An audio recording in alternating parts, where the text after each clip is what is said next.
the goal is not to repress sexual arousal. The goal is to learn how to redirect it, to Yeah. be able to behold all of beauty, to be able to have awe and wonder about the gift of created beauty around us, and our capacity to be able to do that, to train our brains and our bodies to be able to see beauty and respond to it in a healthy way becomes the way, versus the never behold it, put it Right. away, never see it. And again, there's a conversation to be had about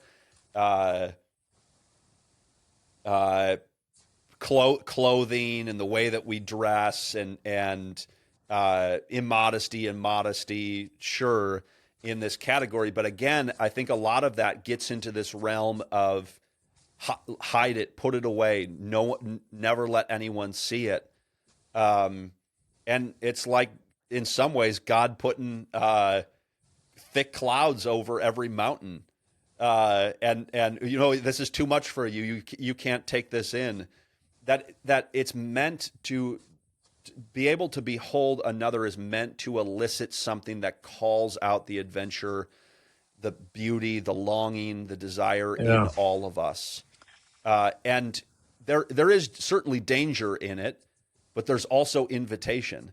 Yeah. Right. And I think as a Christian culture, we've over related to the danger to the point that we behold every instance of sexual arousal as threat versus really invitation.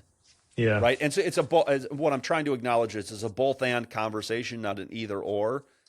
But we need to correct maybe from danger to invitation, that there's an invitation here. And again, the invitation isn't just purely to get the sex desire met, but to learn how to use the desire for sexual expression to be able to cultivate a life where I experience awe and wonder as a daily rhythm, rather than as something that I drive 13 hours to get to Colorado to have once a year. Does that make sense? It's so good, man. There's so much you're saying, but what we're hitting on here is I'm reminded of JP2, John Paul II.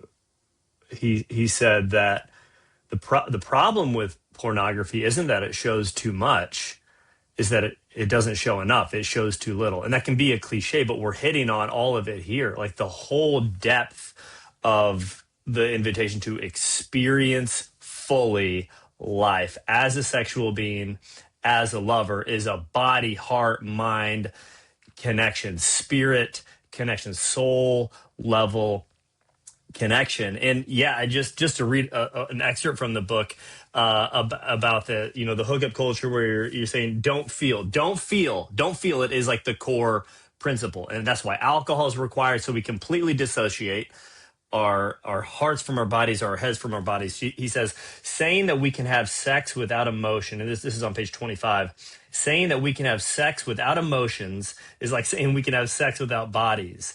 But if emotions and feelings were allowed, then hookup culture would collapse on itself. Hookups wouldn't work anymore.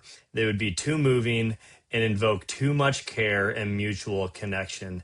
And that would force people to admit sexuality's power over us. And very similarly, porn, it's very much, even though there's a fantasy going on, there's no heart level. We just become completely separated from our hearts. And this isn't to condemn, this is to encourage us to get curious about actually what is my heart's longing. Because when we repress and when we numb, we can't locally anesthetize emotions. If we try to numb the pain, and we talk about this all the time, porn, masturbation is not about the pursuit of pleasure as it is so much more about the avoidance of pain. And when we don't pause and get curious and really explore and become aware without judgment, what's going on, what is in my heart, I sever myself from my heart. I numb the pain, but I also numb the joy and the adventure of life. And life becomes black and white, one-dimensional. And I just love so much in this book. In this chapter in particular, like you said, it's a high-level overview, but it's the invitation to tap back into the lover heart to explore beauty, explore wonder, explore feeling. And yes, that's feeling the pain and the suffering and the joy that comes living in God's good creation in our bodies.